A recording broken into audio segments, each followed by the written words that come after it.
창세기를 계속 공부하고 있는데요. 창세기는 굉장히 특이하게 여기다. 창세기는 오늘은 창세기의 구조를 공부하겠습니다. 이거 잘 써지는데 잘 안 지워지는 거. 이거 바뀌어 있어요. 이게 오리지널이네. 창세기의 구조에 대해서 말씀을 나누겠습니다. 창세기의 분기점이 어디라고 그랬죠? 1장부터 시작해서 11장. 얘도 마찬가지네. 뭔가 이렇게 다 바뀌어져 있지? 예. 창세기 1장부터 12장 전까지죠?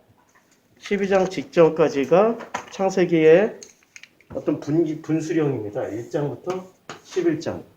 12장, 11장과 11장까지. 그 다음에 12장부터 말라기까지는 요 내용의 반복이라고 그랬죠. 해설서. 이게 해설서고 이게 참고서입니다. 그리고 이것을 증명해주는 어떤 에비던스예요. 역사적으로 이런 일들이 창세기 1장부터 11장 사이에 일어났던 사건들의 어떤 증거물들이에요. 그래서 증거물. 그럼 창세기 1장부터 11장이 원형이면 원형을 알면은 이렇게 방대한 창세기 12장부터 말라기까지의 방대한 내용을 굳이 안 읽어도 되겠죠. 원형을 알면. 그러니까 한마디로 말해서 창세기 1장부터 11장은 지름길이다. 그런데 지름길은 길이 원래 이렇게 가야 여기에 뭐가 있고 여기에 뭐가 소나무가 있고 나무나무 있고 여기에 뱀이 있고 곰이 있고 여기 사람이 있고 AB 사람 2 사람 3 사람 4 초막집이 있고 여기에 무슨 사건이 있고 여기에 어떤 사건들을 다 거쳐서 여기까지 오면은 이 사람은 풍부하게 알겠죠. 근데 지름길이라는 건 단축해서 가는 길이기 때문에 다 못 만나요. 이 사이에 일어났던 일들을 다 못 만난다고. 지식적으로는 알 수 있을지 몰라도 자기 체험과 자기라는 사람의 어떤 정서적인 마음의 상태는 제대로 알지 못한다고요. 그렇죠? 그래서 원형을 알았다고 해서 이걸 읽을 필요가 없냐? 아니에요. 이 원형을 알아도 이걸 반드시 읽어야 되는 거죠. 그래서 원형을 알고 지름길도 알지만 그 지름길 위에 지름길을 지나다가 못 만난 요 길, 못 만나고 지나가는 이 길에서 일어났던 이 모든 사건들, 이 사건들을 다 체험을 하셔야 되는 거죠. 이걸 사람으로 빗대면 이게 나라는 사람이 이게 선악이에요. 나라는 사람의 이름이 선악 지식이에요.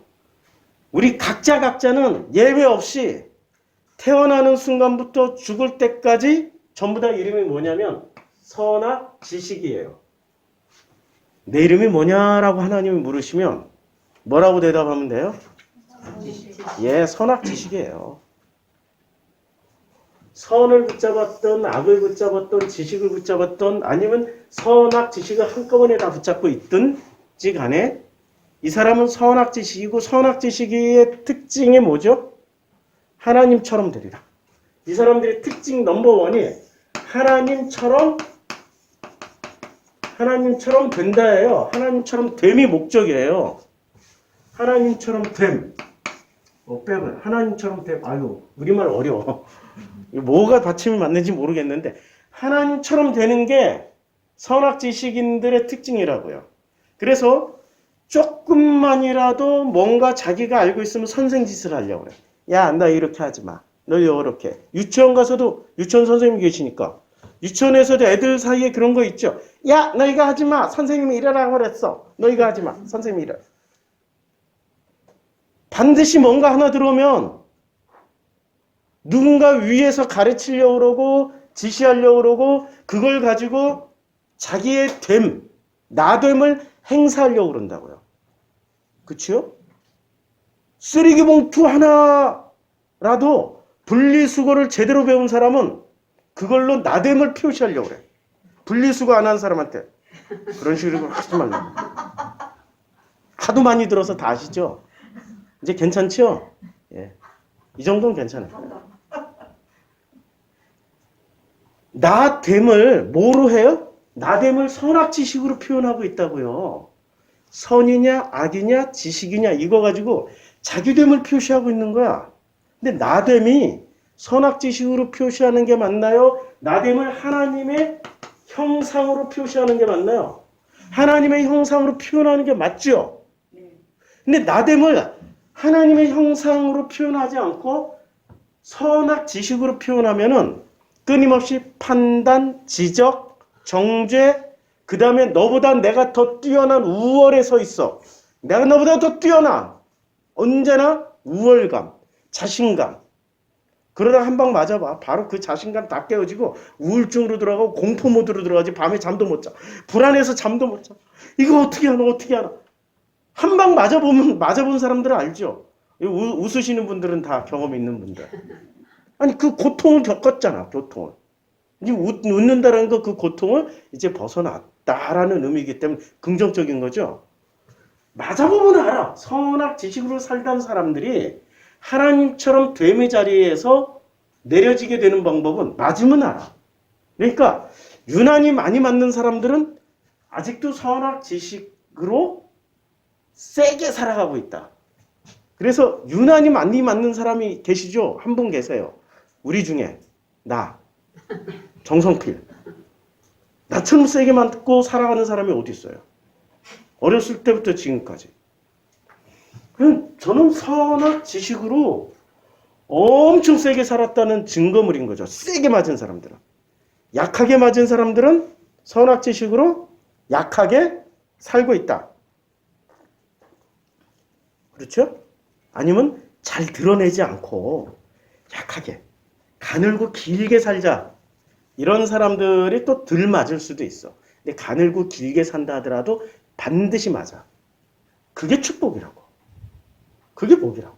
자, 선악지식으로 하나님처럼 되는 사람은 하나님의 행세를 하면서 기쁨과 행복을 누리려고 그래요. 그런데 피조물이 하나님의 자리에서 하나님처럼 산다고 해서 그게 기쁘고 행복하냐고. 하나님의 자리에서 하나님처럼 살아갈수록 혼돈하고 공허하며 흑암이 깊은 위에 있을 수밖에 없다고요. 절대 하나님처럼 사는 흉내를 낸다 하더라도 하나님의 안식, 하나님의 기쁨, 하나님의 행복을 누릴 수가 없다고요. 선악지식으로 살아가봐요. 살아가면 살아갈수록 그 끝은 파괴야. 죽음이야. 선악지식의 최고봉인 데가 어디죠? 선악지식의 최고봉인데 전 지구를 통틀어서 종교죠. 강력한 종교잖아요. 근데 지금 현재 선악지식의 최고봉에 서 있는 종교는 어떤 종교일까요? 이슬람이지. 강력한 율법으로 이것이 선이고 이것이 악이야라고 확실하게 규정해놓고 이건 먹어도 되고 이건 먹지 마. 이렇게 기도하고 이렇게는 기도하지 마. 이렇게는 살아도 저렇게는 살지 마. 이렇게는 남자와 여자가 만나는 거는 결혼 후에만 만나야 돼. 얼마나 확실하게 선악지식으로 확실하게 세팅을 해서 확실하게 선악지식의 방향과 방법을 삶의 길을 가르쳐주고 있잖아요. 그렇죠. 그런데 결론이 어때요? 전쟁과 전쟁이 끊이지 않잖아요. 결론은 서로 불행해지는 거예요. 선악지식의 끝은 전쟁밖에 없어. 내가 선이야? 내가 더 선이야. 선 하나만 붙잡아도. 자, 선. 최선이 있어. 1등 선이 있어. 1등. 이걸 최선이라고 해요. 2등 차선이죠. 최선, 차선. 3등 차차선. 이렇게 쭉 내려갈 거 아니에요. 그래도 10등도 선 아니야. 좌우지간 선의 영역이 들어와 있잖아. 근데 문제는 이 아래쪽의 선이 위에 차선을 볼 때 진짜 선이야라고 인정하지만 위쪽 선이 아래쪽 선을 볼 때마다 이게 선일까요? 악일까요? 부족한 선이기 때문에 악이라고 한다고. 이건 어떻게 해야 돼? 멸해야 돼. 멸해야 돼. 멸해야 돼. 멸해야 돼. 그러니 최선만 남아야 돼.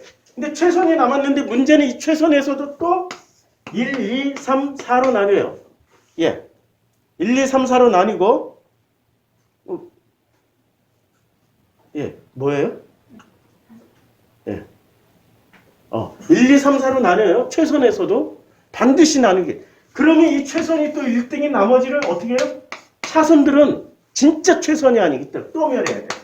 이게 무한히 나간다고. 아무리 손을 붙잡아도 결국에는 끊임없는 살육과 전쟁과 다툼이 있을 수밖에 없다. 그럼 거꾸로 악은 또 희한해. 이게 위치가 바뀌어. 이걸 악으로 싹 바꿀게요. 싹 다. 자, 이게 악이에요. 근데 악이 1등이 최악이잖아. 2등은 차악이 되잖아. 그 다음에 3등은 차차악이 되잖아. 자, 그러면 최악이 저 차차차차차차차 악을 볼 때는 어떤 게 선해요? 아니, 선의 관점으로 보면 어떤 게 선이야? 차차차차차 악으로 갈수록 선이 되고 올라갈수록 최악이 되죠. 그치요? 그러면 최악은 자기가 최악의 1등 먹어야 최악이 되는 거 아니야. 그치요? 아래 것들을 멸하지. 이게 패스들 얘기라고. 패스들은 이 악으로 경쟁을 하잖아요. 그치요? 그러니까 어느 쪽으로 가든 선을 붙잡든 악을 붙잡든 어느 쪽으로 가든 인류사는 끊임없는 전쟁과 처처에 우리 성경에 나오잖아요. 마태복음 한번 보실까요? 마태복음 24장에 이게 종말장이라고 그러는데 종말장이 언제 이루어졌냐면 우리 안에 이루어져 있어. 우리 안에.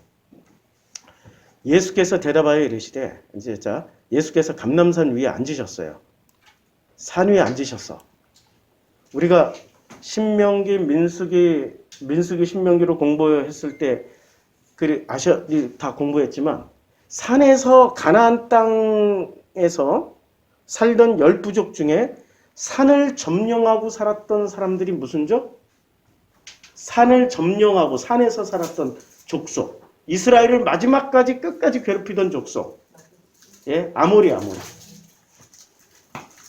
아모리가 산에서 살고 있었다고요. 이 아모리는 진멸을 못했어요. 근데 아모리의 뜻이 뭐예요? 평판받기를 좋아하는, 체면을 생각하는, 사람들의 나를 어떻게 볼까 무지 근심 걱정하면서 살아가고 있는 끝판왕, 바리새, 똑같은 모습. 이게 아모리라고요. 자세한 것을 듣고 싶은 분들은 저희 그 신명기, 민수기 강의를 들으시면 됩니다. 신명기, 민수기 강의. 성경 공부. 자, 이 산 위에 앉으셨을 때라는 것은 결국에는 마지막 끝판왕 아모리까지 깔고 앉은 거예요. 예수께서. 이렇게 중요한 말씀은 산상수훈도 산에서 하시고 이 종말 얘기도 감람산에 산 위에 딱 앉아서 하셔. 가나안 10부족을 드디어 예수께서 다 누르시고 평정하시고 하셨다라는 의미란 말이에요. 감람산 위에 앉으셨을 때 제자들이 조용히 와서 물어봅니다. 어느 때 이런 일이 있겠사오며 또 주의 임하심과 세상 끝에는 무슨 징조가 있사오리까? 그래서 종말론, 이게 종말장이야. 마태복음 24장이 세상 끝에는 어떤 징조가 있겠습니까? 라고 물어봤더니 예수께서 이렇게 쉽게 대답을 해요. 너희가 사람의 미혹을 받지 않도록 하라. 야, 사람의 미혹을 받지 않아. 그럼 사람의 미혹을 뭐로 받아요? 우리는 야야야야 저기 주식 오른데 저거 꼭 사. 이런 걸 미혹이라고 해. 야, 여기 사업 잘 될 거 투자 좀 해. 이런 걸 미혹이라고 생각해. 이야, 저기 갔더니 와, 로또 이런 걸 미혹이라고 생각해. 아니고 선을 붙잡은 사람은 최선, 최선을 얘기하는 사람이 그 사람들이 미혹하는 사람이에요. 악을 붙잡은 사람은 최악, 차차 이런 거 구분하는 사람들이 사람 미혹한다고. 우리가 어디에 끌려다니는지를 보라고. 이걸 살짝 바꾸면 뭐가 되냐면, 야, 여기에 복음이 있어. 여기 최선의 복음이 있고 차차 복음이 있고 차차차차 복음이 있고 차차차차차차차 복음이 있다라고 얘기를 할 거란 말이야. 여기에 미혹된다고. 그리고 이걸 뒷받침해주는 지식을 풍성하게 나열하면 반드시 미혹되겠죠? 자, 너희가 사람의 미혹을 받지 않도록 주의하라. 그리고 많은 사람이 누구 이름으로 와요? 예, 예수 이름으로 와서 나는 그리스도로 하여 많은 사람을 미혹하리라. 이게 바로 선악 지식 얘기하는 거죠.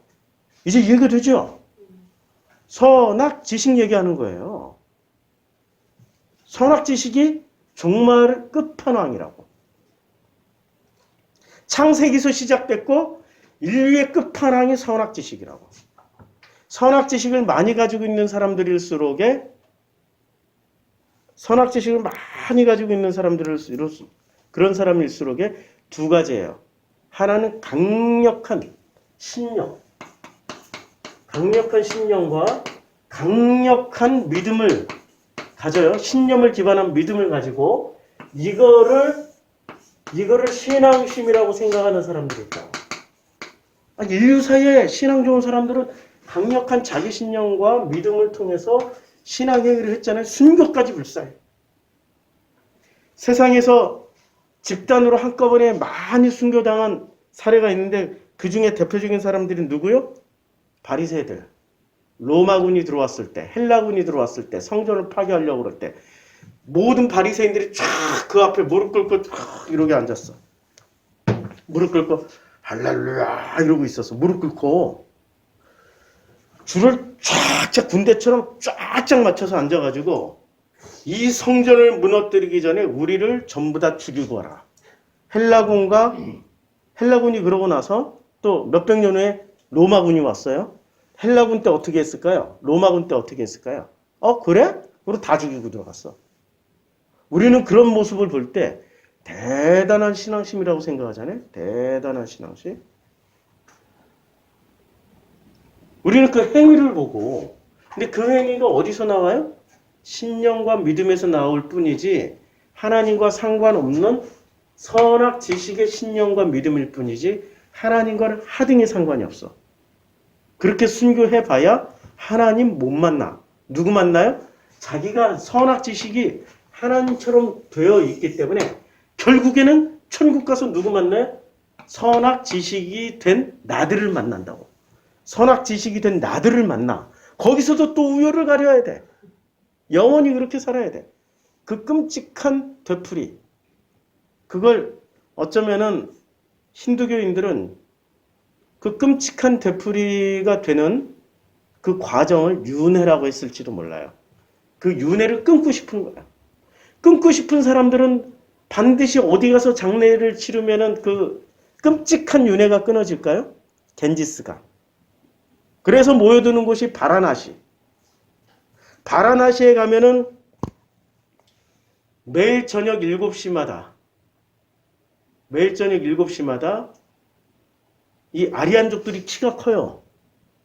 기굴이 장대한 아리안족, 이 백인들이니까 백인 피가 있으니까. 근데 이 인도로 남하하면서 거기에 드라비다족 까만 사람들하고 섞여가지고 외모는 아리안이고 피부색은 까매요.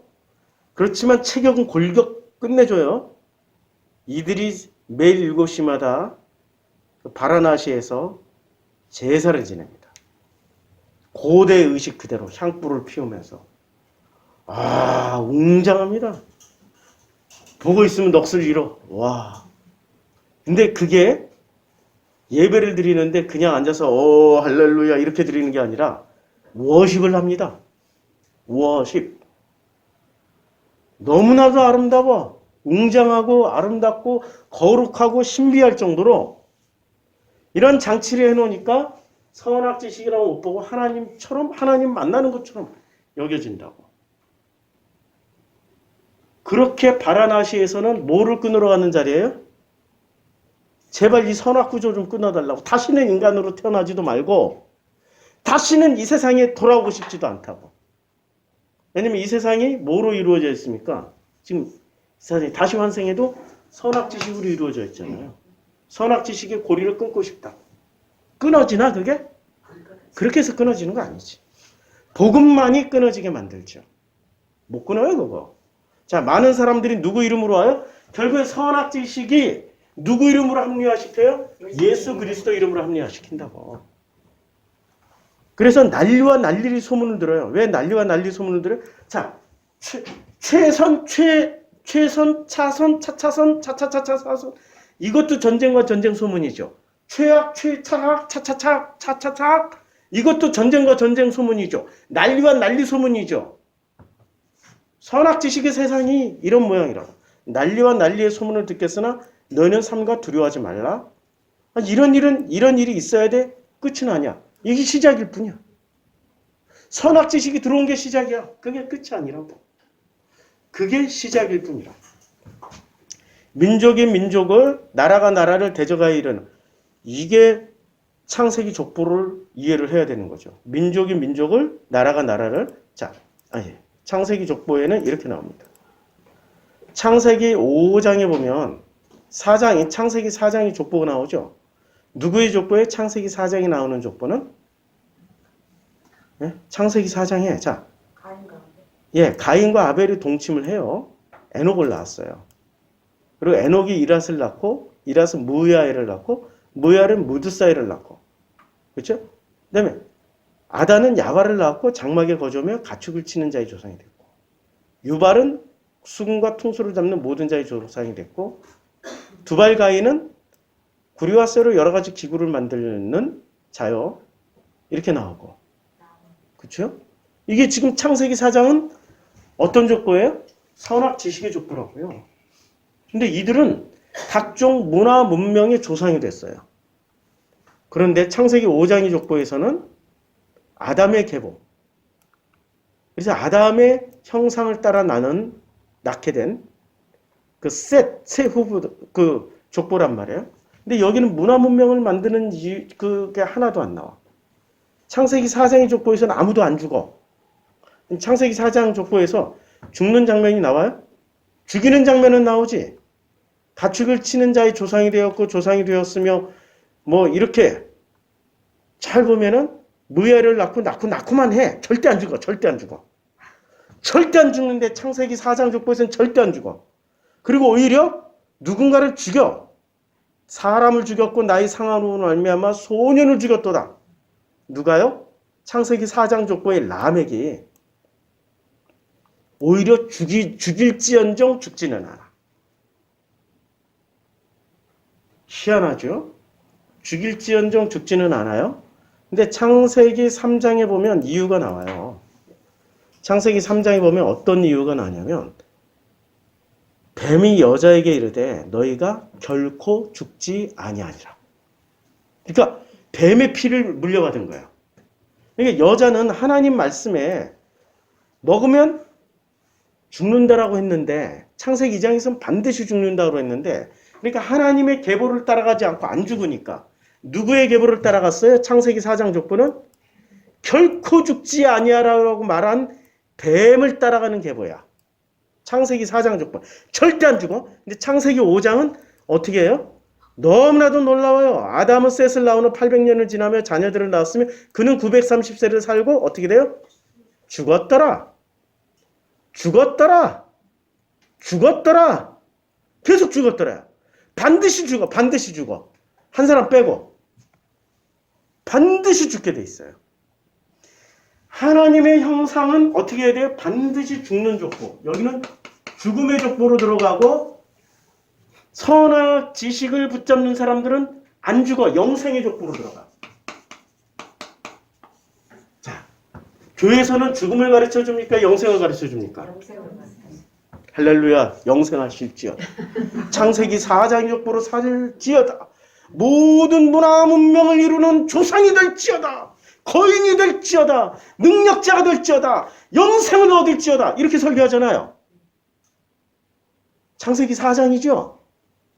5장하고 상관없어요. 5장은 반드시 죽어. 반드시 주고. 우리는 지금 너무나도 이상한 걸 배웠어요. 자, 그래서 민족이 두 개가 나오죠. 영생하는 민족이 나오고 반드시 죽는 민족이 나와. 그럼 죽는 민족이 싸움을 걸까요? 영생하는 족속이 싸움을 걸까요? 영생하는. 왜 그러죠? 영원히 살아. 자기가 영생이 더 우월하다는 것을 증명해주기 위해서 영생의 족보를 반드시 죽여. 그치요? 반드시 죽여. 예수를 누가 죽였어요? 영생의 족보에 들어갔던 유대인들이 죽였잖아요. 유대인들은 영생을 누린다고 믿고 있었을까요? 못 누린다고 믿고 있었을까요? 선민이잖아. 당연히 영생. 당근 아니야, 당근. 영생의 족보, 선민, 유대인들, 그들이 누구를 죽여요? 진짜 영생의 족보였던 예수를 죽인다고. 또 죽음으로 들어가. 자, 요 족보를 이해를 해야 마태복음 24장을 이해할 수 있습니다. 마태복음 24장 다시 돌아와요. 민족의 민족을, 창세기 4장의 민족이 창세기 5장의 민족을, 아니면 지들끼리 선을 붙잡은 사람이 악을 멸하고 또 선만 남았어요. 그럼 선은 선끼리 또 악을 만들어서 멸하고. 민족이 민족을. 어떤 형태든지 선악 지식을 붙잡으면 민족이 민족을 쳐요. 선한 민족은 악한 민족을 치고 영생의 민족은 죽음의 민족을 치고 반드시 친다고. 반드시. 민족이 민족을, 나라가 나라를 대적하여 일어나겠고 곳곳에 기근과 지진이 있으리라. 자, 곳곳에 기근과 지진이라는 게, 자, 기근은 굶주리는 거고 지진은 뭐예요? 땅이 갈라지는 거죠. 이 죽음과 죽음, 이 민족과 민족, 이런 전쟁과 비극을 통해서 땅이 어떻게 돼요? 갈라진다고. 땅이 갈라지는 게 이게 지진이죠. 근데 이 땅을 뭐라고요? 마음에 뭐가 일어나요? 지진이. 고난과 고통과 전쟁을 보면서 지진이 일어나. 그래서 그 고난과 고통 속에서 사람들이 뭐라고 부르지? 하나님, 이게 뭡니까? 내가 이제까지 하나님 이름으로 해왔고 하나님 이름으로 전쟁에 참여했고 하나님, 근데 결과적으로 너무 비참하지 않습니까? 마음에 지진이 일어나야지. 당연히 지진이 일어나야지. 예수가 하신 말씀을 지금 모세 오경을 통해서 풀어주고 있는 거예요. 모세 오경을 통해서 풀어주고 있으니 훨씬 더 이해가 쉽죠. 모세 오경을 통하지 않고 풀면은 뭐가 돼요? 진짜 이건 신비주의, 종말론, 세대주의 신학이 돼버린다고. 마스크 쓰고 설교하기 되게 불편한데 그래도 해야지. 어떻게 해야겠어요. 이 모든 것이 재난의 시작이지만 신명기에 따르면 복과 저주는 하나다. 이 모든 것이 재난이 시작되지만 복의 시작이야. 복의 시작이라. 자, 그래서 우리는 이제 창세기 1장부터 11장 사이를, 이 원형이 뭐예요? 원형은, 첫 번째 원형은 뭐냐면은 인간은 뭐다? 선악지식이다. 예, 선악지식으로 태어났다. 그럼 선악지식으로 원형인 하나님의 형상으로 되돌리려면 어떻게 해야 되냐? 이게 바로 창세기 1장부터 11장까지의 내용이라고요. 창세기 1장부터 11장까지의 내용이 뭐라고요? 하나님의 형상으로, 아니, 우리는 태어날 때 하나님의 형상으로 태어나요? 선악지식으로 태어나요? 선악지식으로 태어나요. 놀랍게도 선악지식으로 태어납니다. 하나님의 형상으로 태어났다 할지라도 사라가 자기가 태어나서 어렸을 때, 갓난아기 때, 그 다음에 맘마, 빠빠, 까까 이렇게 얘기할 때 이 어린아이는 힘이 있어요? 없지요. 부모가 절대 권력이에요. 부모와 어른들에 의해서 키워지는데 부모와 이 어른들이 뭐로 키워요? 당연히 선악지식으로 키우죠. 선한 아이를 만들려고.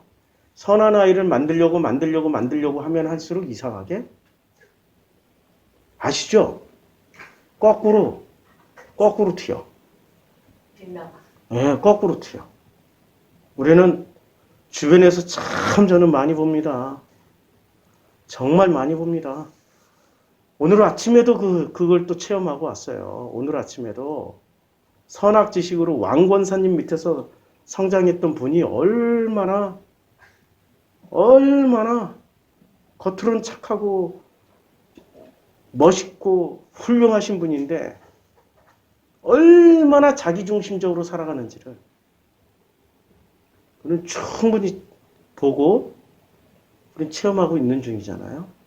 자, 선악지식은 반드시 사람을 하나님을 못 만나게 해요. 자, 선악지식의 이 선악지식인 전부 다 누구라 나야 나. 뭐 딴 사람 아니야.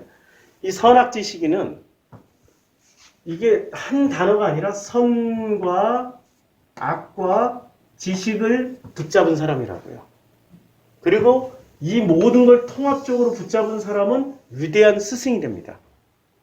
반드시 인류사의 어떤 굉장한 결론을 내고 위대한 업적을 내는 위대한 영웅이 되거나 위대한 인물이 돼요.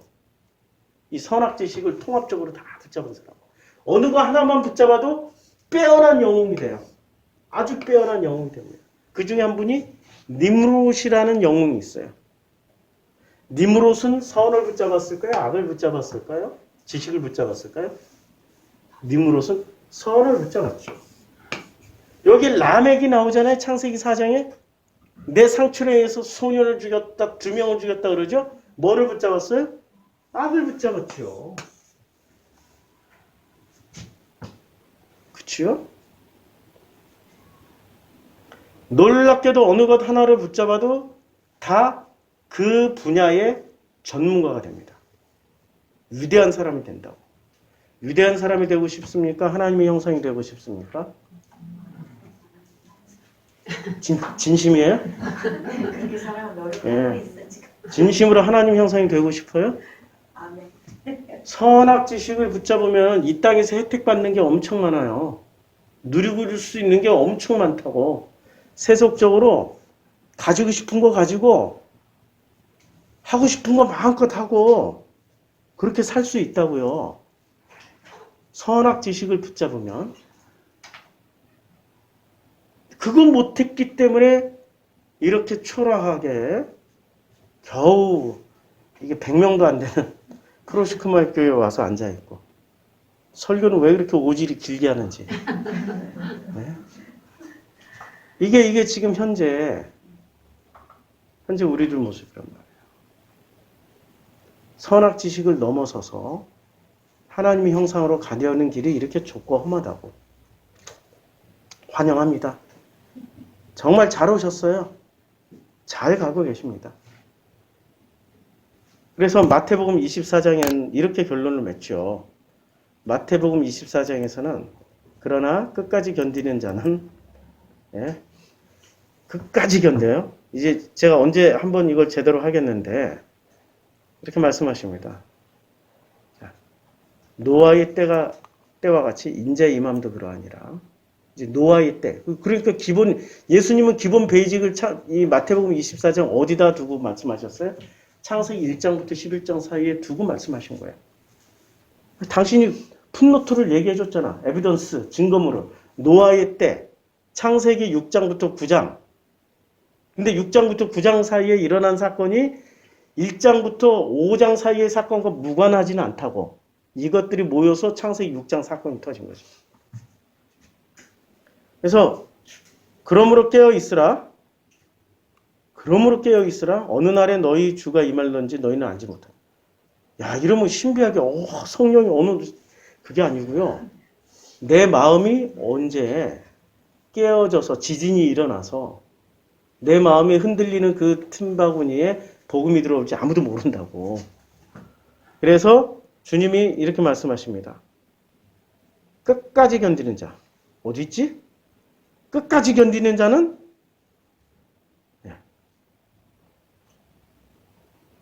좌우지간 있어요. 저도 지금 구절을 못 찾겠는데 끝까지 견디는 자는 하나님이 함께 해주십니다. 근데 끝까지 견딘다는 게 뭐예요? 선악 지식으로 기웃기웃대지 않고 끝까지 뭐로 가냐? 뭐로 가요? 예. 끝까지 하나님의 형상으로 이 길을 가고 있는 사람들은 이게 끝까지 견디는 자야. 끝까지 견디는 자예요. 그때 이제 마태복음 24장 16 그때 유대에 있는 자들은 어디로 가요? 산으로 왜 도망가죠? 전에는 제가 이렇게 했어요. 산에 예루살렘 성전이 있잖아. 성전으로 가라고. 성전이 있어. 내가 눈을 들어 산을 보리라 뭐 이렇게 구절도 있잖아요. 노래도 있고. 도움이 어디서? 예. 도움이 어디서 오나? 시편에도 있고. 그런데 그 산으로 왜 가야 돼요? 그 산을 누가 깔고 앉았어? 지금 그 산을 깔고 앉은 분이? 예수님. 마지막 인간이 선악지식의 최고봉이 누구라고요? 아모리. 그래, 아모리를 알아야 돼.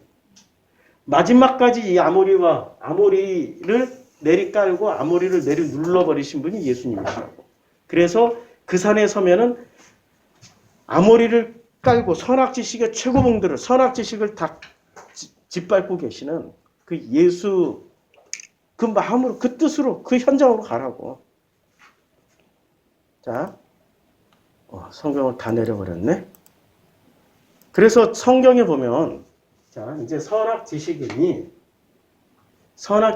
어떻게 하나님이 되어 있는지 하나님이 되어버렸는지 증거를 보여줄게요. 되어버렸는지의 증거.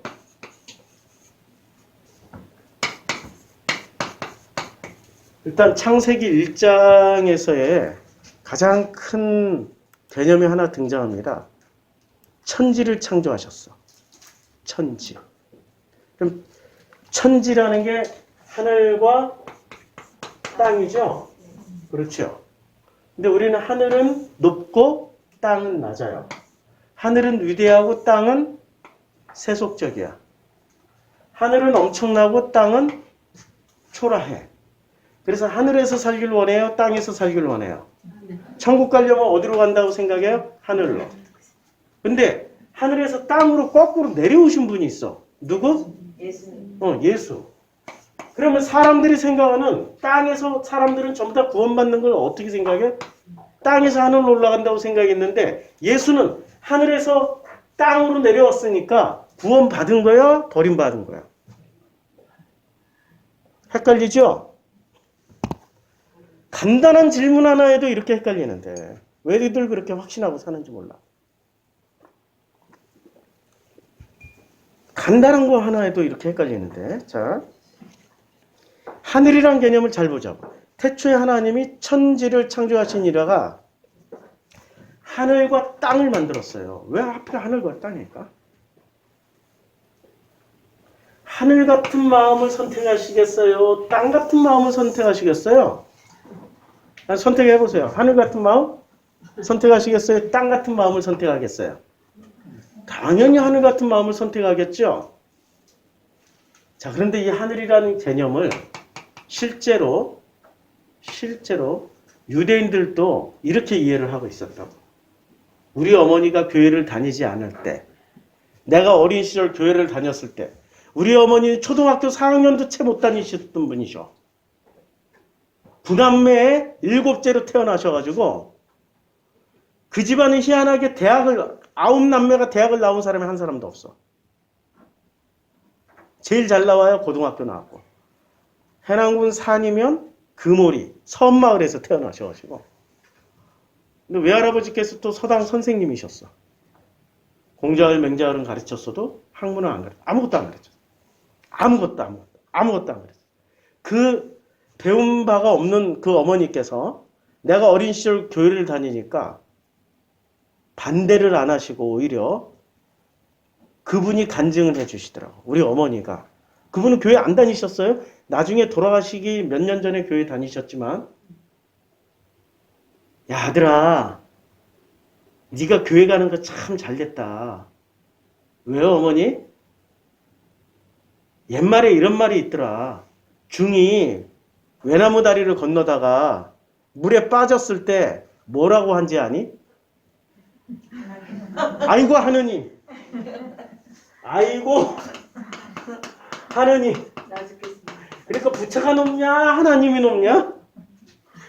네가 선택한 하나님이 정말 선택 잘했다. 야. 제일 높은 신이다. 이래가지고 저를 격려해 주셨어요. 참 우리 집안이 희한해. 종교 분쟁이 없었어. 우리 아버지도 교회 안 다니고 싫어했는데도 신학대학 가라고 아버지가 가라고 그래서 간 거야. 왜냐면 신학대학 가야 데모 안 할 줄 알고. 희한한 집안이야.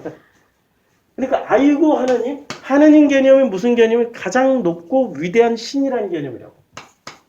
이걸 왜 신으로 만들어놨지? 창세기 1장에 보니까 이 하늘을 누가 만들었어요? 하늘이 그러니까 신이에요? 피조물이에요? 피조물이죠. 땅도 피조물이죠. 하늘, 땅 지금 천지니까 하늘과 땅을 만들었는데 이 둘 다 피조물인데 왜 하늘은 숭배하고 땅은 왜 멸시해? 똑같은 피조물인데? 우리 사람이 다 똑같은 피조물인데 누구는 돈이 있고 누구는 지식이 있고 누구는 인격이 훌륭하다고 존경하고 누구는 좀 못하고 누구는 좀 학벌이 낮다고 그러고 누구는 얼굴이 못생겼다고 그래가지고 왜 멸시를 하냐고. 에? 왜 멸시를 해? 그만 좀 말하시라고. 멸시당하는 우리 같은 초라한 인생들은 불쌍하다고. 왜 누구를 하늘로 구분하고 왜 누구를 땅으로 구분하냐고. 우리도 알게 모르게 이것을 신이라고 높다라고 생각하는 거예요. 신은 뭐야? 하늘 개념이 들어와서 높다. 신은 높다. 높으니까 크다. 크니까 위대하다. 위대하니까 어마어마하다. 어마어마하니까 뭐든지 다 할 수 있다. 그래서 기도할 때 누구한테 기도해요? 하늘이시여. 드라마 제목도 있잖아. 하늘이시여. 막장이죠. 그게 결국엔 하늘이시여. 하늘에다 대고 기도하잖아요. 우리만 그랬을까요? 아니에요. 솔로몬도 그랬어요. 너무 놀랍게. 너무 놀랍게. 그런데 이 하늘과 땅조차도 창세기 1장 1절에서 뭐라고 얘기를 해요?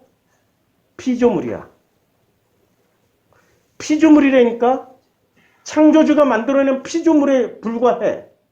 그런데 우리 인간들은 왜 하나님 대신에 하늘을 붙잡고 신이라고 고백을 하면서 그 신앙생활 그 지랄을 다 할까요? 진짜 하나님을 찾지 않고. 왜요? 자기 선악 지식에 딱 맞아떨어지는 이걸 충족시켜주는 개념이기 때문에 하늘을 붙잡는다고요. 자, 한번 찾아가면서 보자고요. 창세기 1장 1절에 이게 샤마임이 하늘이에요. 천이니 하늘 천 우리가 한문하고 섞여 있으니까 이 하늘 천 개념인데 세상에서 결혼을 제일 많이 해본 사람이 누굴까요? 성경에서 결혼을 제일 많이 해보신 분 솔로몬이죠. 와이프가 몇 명? 1000명. 1000명. 그러면 왜 그렇게 결혼을 많이 해야 됐을까, 이분은? 예. 그러니까 이분은 결혼 외교를 한 거야, 결혼. 결혼을 통해 가지고 이분은 뭐를 했어요? 국가의 안정과 안녕을 유지를 했다고요. 열왕기상 8장부터 시작해 가지고 이제 솔로몬이 성전을 봉헌하는 장면이 나옵니다. 찾아보자고요. 열왕기상 8장부터 왕상 8장부터 자, 이제 성전을 봉헌하고 나서 기도를 합니다. 어떻게 기도하냐면 솔로몬이 여호와의 제단 앞에서 이스라엘 온 회중과 마주 서서 하늘을 향하여 손을 펴고 기도를 합니다. 그런데 이때 기도할 때 반드시 참여를 해야 되죠. 누가 참여를 해야 돼요? 그 신하들과 이스라엘 백성들이 참여하는데 필수적으로 반드시 참여해야 될 사람들이 누구였어요? 아니 솔로몬 가족들 다 참여를 해야 되잖아요. 뭐 솔로몬 가족들부터 빠져버리면은 이 놀라운 성전 봉헌식이 어떻게 되겠어요? 쥐들도 참석 안 하는데 하고 우습게 되죠. 거기에 참석하는 사람들 중에는 누가 참석을 해요? 와이프 1000명. 근데 이 와이프 1000명이 전부 다 각자 종교를 가지고 왔지요. 자, 원래 포로기 이전에는 아이고 하늘이여 하늘이시여 라고 말을 할 때 포로기 이전과 이후가 완전히 다릅니다. 포로기 이전과 이후가 개념이 완전히 달라요. 포로기 이전, 여기 포로기예요. 여기가 포로기 이전, 포로기 이후예요. 이전에서 하늘은 무슨 개념이에요? 피조물이에요. 그냥 하나님의 피조물이야. 근데 포로기 이후에는 하늘이 신으로 둔갑을 해요. 신으로 둔갑을 해요. 자, 그래서 포로기 지금 11개상은 포로기 이전이에요, 이후예요? 아니 11개상 솔로몬은 포로기 이전이에요, 이후예요? 이전이지. 솔로몬 한참 후에 시드기야 때 망했으니까. 한참 후에. 포로기 이전이에요. 그럼 이때는 개념이 하늘을 피조물로 삼아야 되죠. 그쵸? 그래서 보자고요. 이스라엘의 하나님 여호와여 위로 하늘과 아래로 땅에 주와 같은 신이 없나이다. 정확하게 창세기 1장의 개념하고 똑같죠. 위로 하늘, 지금 여호와 하나님이 여호와 하나님이 어때요? 가장 큰 신이에요. 가장 큰 신을 지금 강조하고 있는 거죠. 위로 하늘과 아래로 땅에 누구? 하늘, 땅 사이에 여호와 같은 신이 있다 없다? 없다. 왜 이 기도를 성전 제단 봉헌하는데 제일 먼저 이 기도를 왜 했을까? 마누라 1000명 니네들이 가져온 종교는 전부 다 여호와 하나님 아래에 있는 신들이야. 큰 신이 없어. 확실하게 제압해버리는 거죠. 이스라엘 하나님 여호와여 위로 하늘과 아래로 땅에 주와 같은 신이 없나이다. 주께서는 온 마음으로 주의 마음에서 행하시는 종들에게 언약을 지키시고 이렇게 말씀하신단 말이에요. 자, 그래서 보자고요. 창세기 8장 22절에 이렇게 시작하고 8장 33절에 또 가로대 이스라엘 하나님 상천하지에, 그러니까 하늘 위에 주와 같은 신은 없나이다. 이것도 강조하죠. 8장 27절에 하나님이 참으로 땅에 거하시리까 하늘과 하늘들의 하늘이라도 주를 용납지 못하게. 이거 참 말이 어려운데 이걸 보면서 얘기를 하자고요. 8장 27절. 그러니까 8장 24절은 하늘과 아래로 땅에 주와 같은 신이 없나이다. 8장 27절에 하나님이 참으로 땅에 거하시리까? 거하지 않는다는 거죠. 하늘과 하늘들의 하늘이라도. 아니 이게 이 말이 이해가 돼요? 하늘과 하늘들의 하늘이라도. 이 말이 무슨 개념인지 아시겠어요? 하늘로만 생각하면은 절대 이해가 안 되죠. 근데 이 하늘을 전부 다 신으로 바꿔버리면 신과 신들의 신이라도 주를 용납하지 못하겠거든. 이제 이해가 되죠? 그러니까 이거는 온 이스라엘 사람들이 솔로몬 시대까지만 해도 하늘을 뭐라고 믿고 있었던 거예요? 신이라고 믿고 있었기 때문에 솔로몬이 이걸 뒤집어 엎어버리는 성전 봉헌식에서 이걸 뒤집어 엎어주는 기도를 하고 있었던 거라고. 봉헌식에. 자, 또 하늘들. 이게 8장 30절에 보면 그냥 큰 글씨로 보자고요.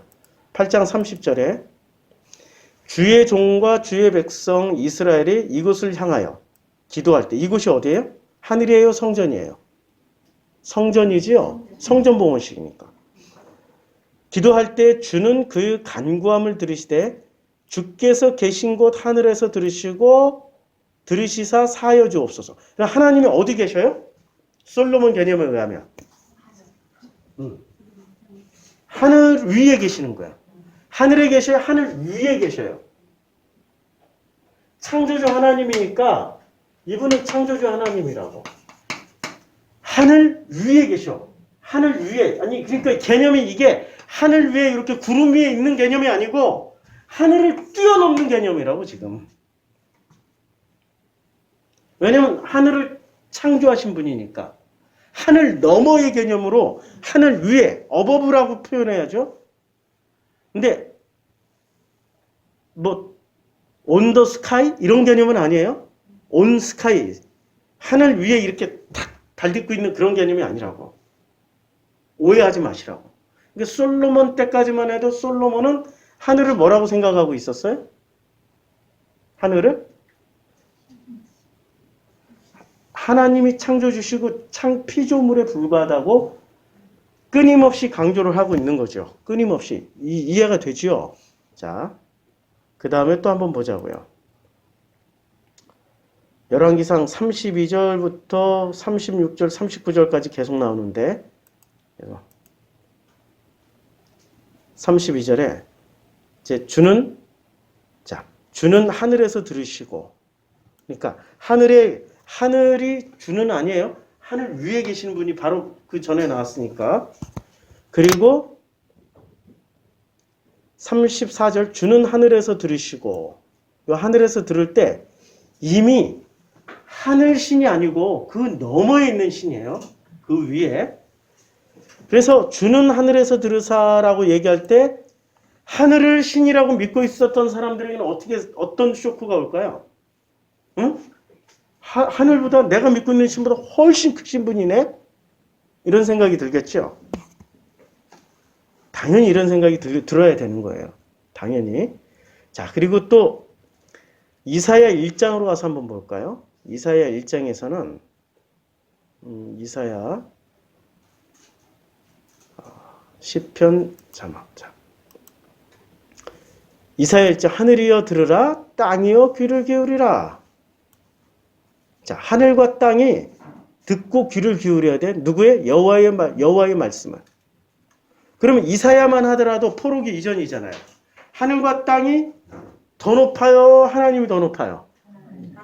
하나님 훨씬 높지. 하나님 훨씬 높지. 그러니까 이게 지금 하나님이 훨씬 높다라고 말씀을 하시는데도 불구하고 놀랍게도 이 사람들이 이런 그 하늘보다 더 높은 그 하나님의 말씀을 가지고 있었던 이런 사람들이 이제 포로기 이후에는 어떻게 바뀝니까? 포로기 이후에는 하늘이 곧 뭐로 바뀌어요? 예, 하나님이 돼버려요. 포로기 이후에는 하나님이 자, 이거는 바벨론 이원론 신학에서 이사야 1장 11절. 제가 찾아서 쭉 읽어드리려고 했는데 너무 분량이 많네요. 제가 설명해 드릴게요. 포로기 이후에서는 뭐가 들어와요? 포로기 이후에 뭐를 배웠어요? 이 사람들이? 조로아스터교에서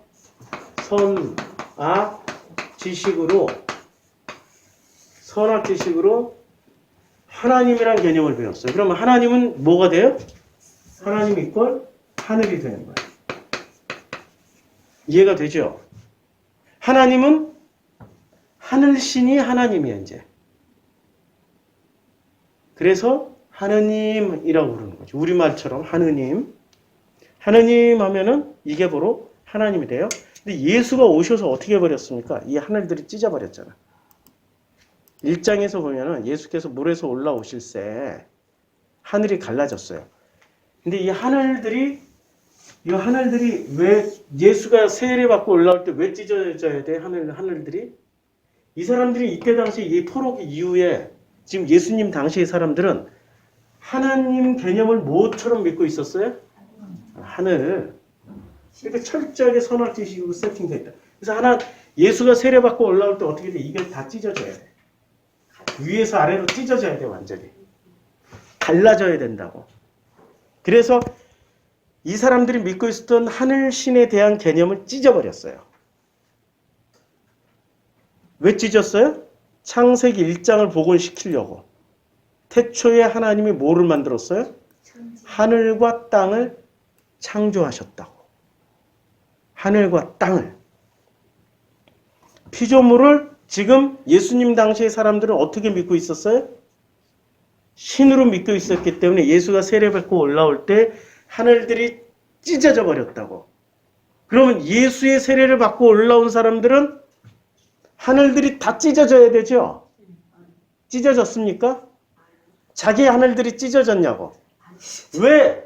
아니 나는 하늘을 하나님이라고 안 믿는데 나는 이 하늘을 하나님이라고 안 믿고 있는데 이런 정도의 내용이 아니고 내가 믿고 있던 하늘들이 다 찢어졌냐고. 돈신 찢어졌냐고. 지식신 찢어졌냐고. 성공신, 축복신 이런 신들이 그런 하늘들이 찢어졌냐고. 찢어진 적이 있냐고. 내가 붙잡고 있었던 선악 지식이 찢어진 적이 있냐고. 아니 저 찢어졌는데요? 그러면 당신 자녀들은 행복하십니까? 당신 자녀들은 참 자유로우십니까? 절대 잔소리 안 하십니까? 이거 해 저거 해 공부해.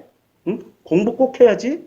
공부해야지. 성공해야지. 축복 엄마 말 들어야지. 엄마가 너를 위해서 이렇게 스카이캐슬에 나오는 코디네이터 붙여줬잖아. 너 제발 좀 따라서 해라 야. 나는 이렇게 섬겼는데 내가 언제 명령했어요? 그거 찢어져야 된다고.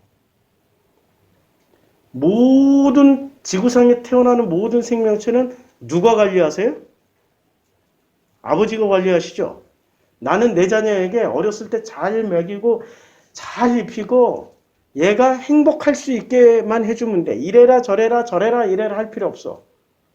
그런데 선악 지식은 자기가 가지고 있는 지식, 특히 강남 엄마들 지식이 많잖아. 반드시 스카이캐슬을 가기 위해서는 어디 학원을 가야 되고 어디를 보내야 되고 몇 분 공부, 몇 시간 공부해야 되고 이 프로그램을 가지고 그냥 애들을 잡잖아. 그 하늘들이 찢어졌냐고. 너 마음껏 살아? 이래 본 적이 있냐고. 전부 다 통제하고 스스로 하나님처럼 돼서 선악 지식을 붙잡은 사람 하나님처럼 돼 있기 때문에 통제하고 못하게 하고 요것만 하라고 그러고. 어떤 하늘들이 찢어졌냐고. 하나님이 천지를 창조하셨지 천지를 하나님으로 섬기라고 하지 않으셨다고요. 왜 거꾸로 살아가? 왜 나는 수많은 하늘들을 만들어 놓고 그 하늘들이 내 목표가 되고 성공 지향점이 되고 왜 그것을 그 하늘에 끝까지 도달해서 반드시 이루리라. 그거 필요 없다고요. 그래서 하나님 찢어버렸어요. 그리고 예수가 돌아가실 땐 또 어떻게 했어요? 땅에서 지진이 일어났잖아. 믿어지셔요? 예. 마태복음에 보면 마태복음 예수님이 돌아가신 장면이 27장인가요? 예. 27장에서 이제 예수님이 돌아가셔요. 돌아가실 때 어떤 일이 벌어지냐면 제6시부터 시작해서 온 땅에 어둠이 임해요. 9시까지 계속돼요. 근데 예수님이 엘리엘리 나마 사박다니라고 외치고 돌아가셨어요. 그랬더니 어떤 일이 벌어지냐면은 성소 휘장이 위로부터 아래로 찢어져요. 그리고 놀랍게도 무덤들이 열리며 자던 성도들의 몸이 많이 일어나요. 그리고 땅이 어떻게 돼요? 진동하며 바위가 터져. 지진이 일어났죠? 지진이 일어났잖아요. 영생을 살고자 하는 사람이 죽음의 족보를 죽이니까 마음이 찢어지기 시작하는 거예요. 휘장도 찢어져, 마음도 찢어져. 휘장이 찢어지는 게 뭐예요? 성소 휘장이 하늘이 찢어지고 하늘 위로부터 아래까지 하늘이 찢어진 거고 땅도 찢어져. 그때 무덤들이 열리며 자던 성도들 선악지식으로 길들여져가지고 선악지식으로 눈이 먼 성도들 선악지식으로 죽음을 맞이했던 성도들이 어떻게 돼? 다시 일어나. 지금 그 내용이라고 이게. 그리고 예수의 부활 후에 지금 죽자마자 어떻게 부활하냐고. 지금 예수가 십자가에서 돌아가신 장면인데 예수의 부활 후에 그들이 무덤에서 나와서 거룩한 성에 들어가 많은 사람이 보이니라. 그럼 예수가 부활한 거야?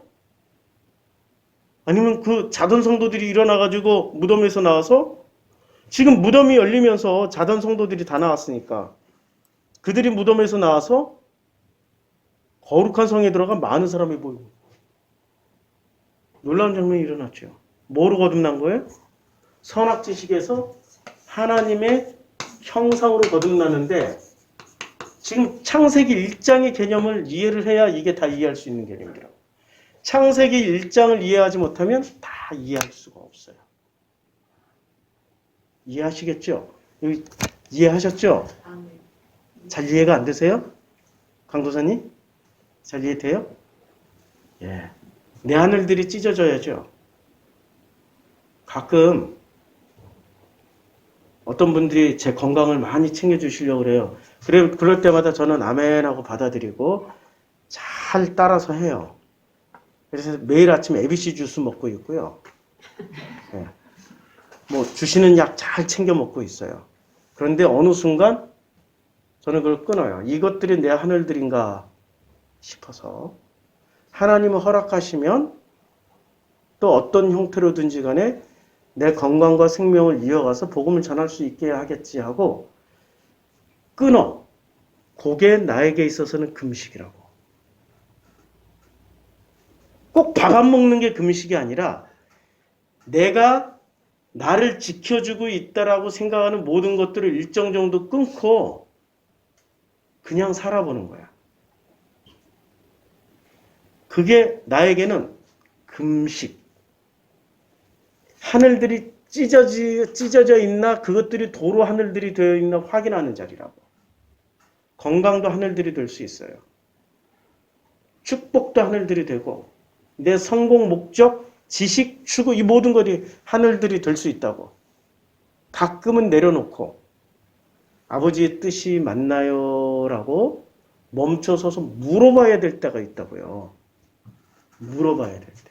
교회 성장이 하늘들이 돼가지고 교회 성장만을 위해서 설교도 교회 성장, 성경 공부도 교회 성장, 교회 프로그램도 교회 성장 그것들이 하늘들이 되어 있으면 하나님은 그것을 반드시 찢어주십니다.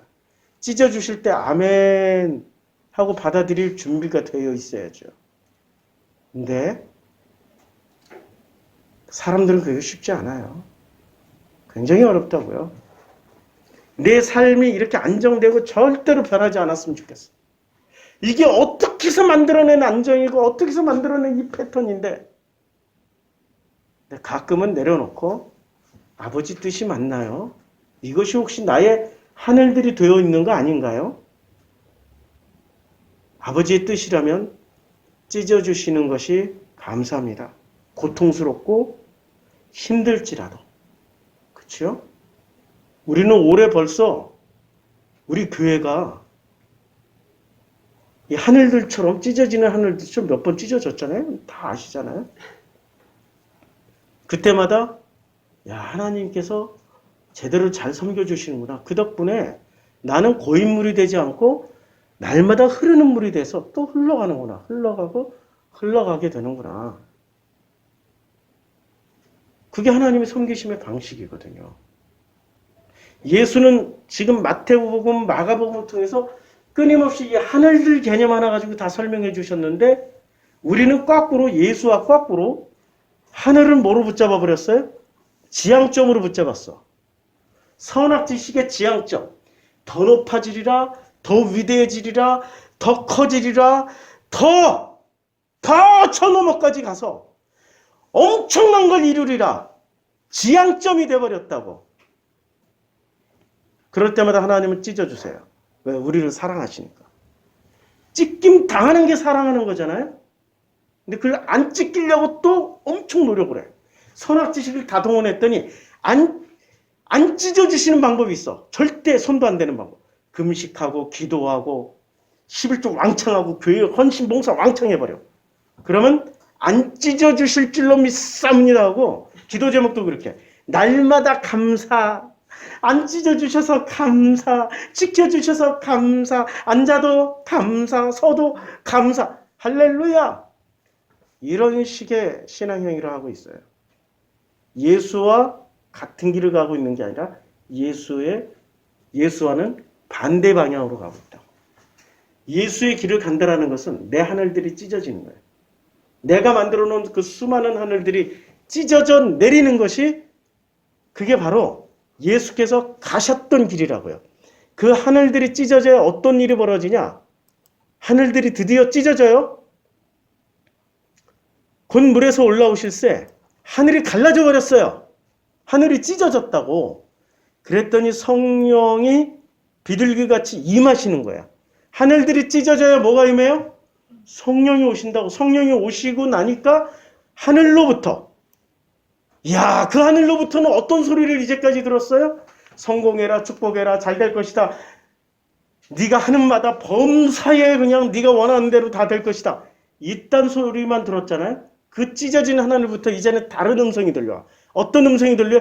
축복, 성공, 뭐 어떤 우리를 위로해주고 우리를 위대하고 높여주는 그런 말씀이 아니라 전혀 다른 종류의 음성이 들려온다고. 그 하늘들이 찢어지고 나니까 하늘로부터 소리가 나는데 어떤 소리가 돼요?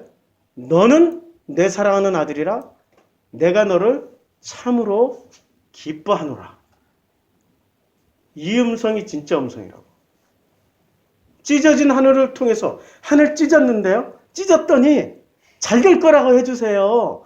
우리 권사님한테 예언 받았고 용한 목사님한테 예언을 받았는데요. 우리 자식 정말 잘 된다고 했어요. 그게 하늘로부터 나는 소리가 아니라고.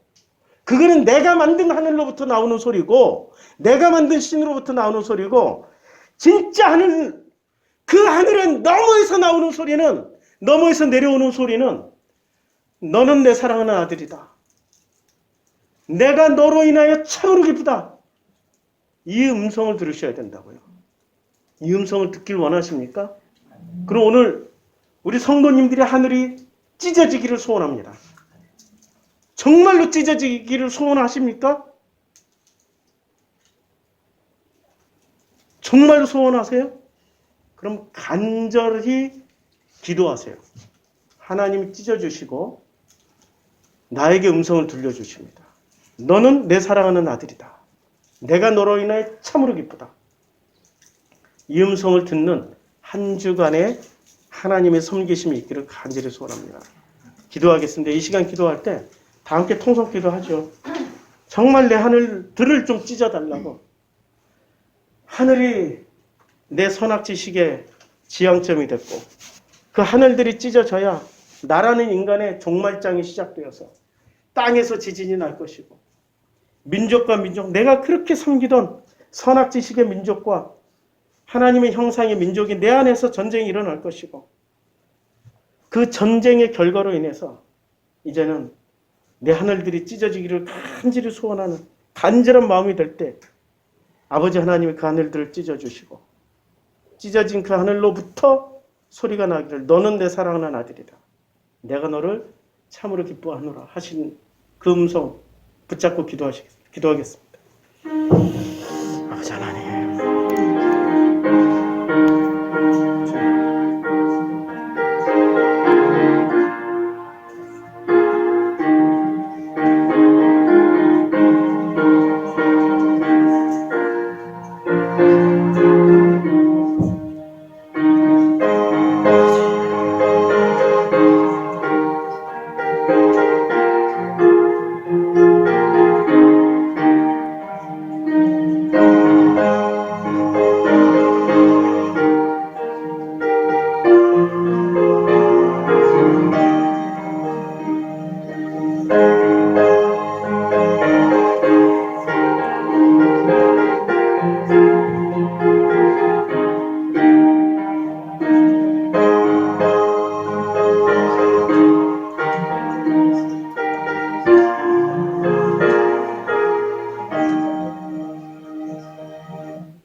아버지 하나님, 우리가 하늘이라고 붙잡고 있었던 그 모든 목표 지향점, 높고 높은 그 모든 의식들, 높은 의식, 그 높아지려고 하는 그 모든 것들을 아버지 앞에 서는 순간 다 찢어주십니다.